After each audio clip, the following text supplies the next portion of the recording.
Once you have opened a company file in Sage 50, you can click the buttons within the navigation bar that display the names of the various navigation centers to display the selected navigation center to the right.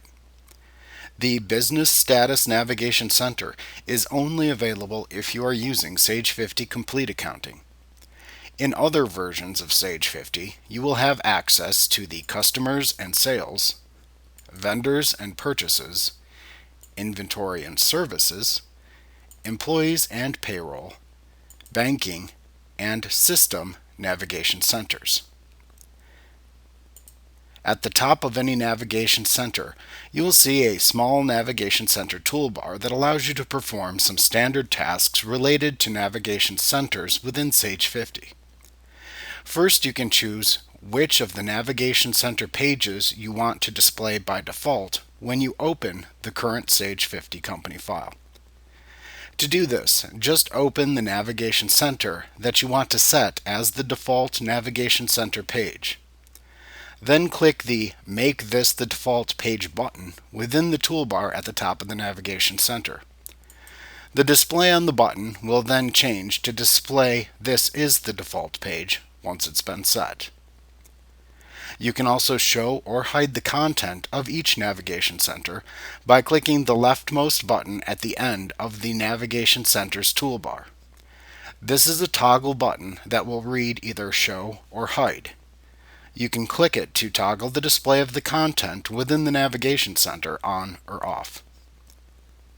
You may notice a slight pause when you click on the name of a navigation center shown within the navigation bar. This is because when you open a navigation center, Sage 50 refreshes the data shown to reflect any changes since the data was last displayed.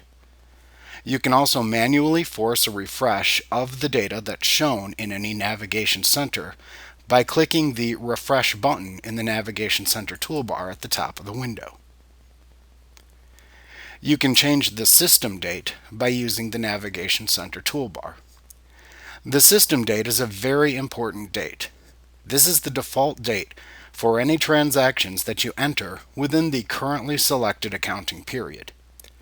If you select a system date that falls outside of your currently selected accounting period, then all transactions that you enter will have a default date value of the first date within the selected accounting period, ignoring the system date altogether.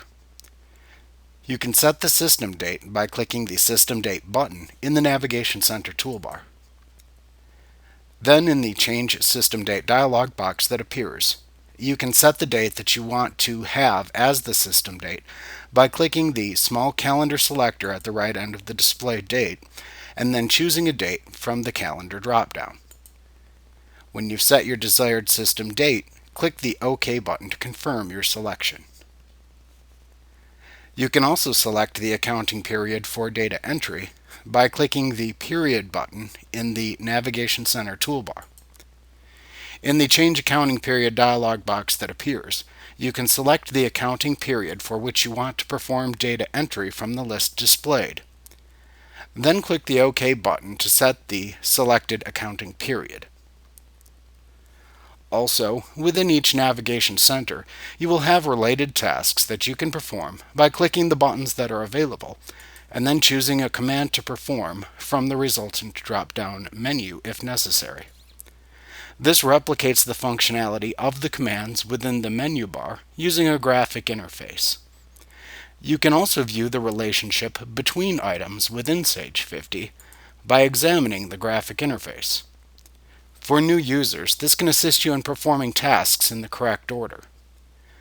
For example, within the Customers and Sales Navigation Center, you can see that you should set up customers, jobs, and sales taxes before you create quotes, sales orders, and sales invoices.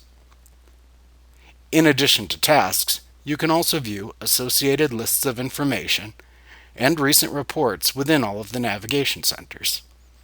If you're using Sage 50 Complete Accounting, you can also view and print various company reports in the Business Status Navigation Center.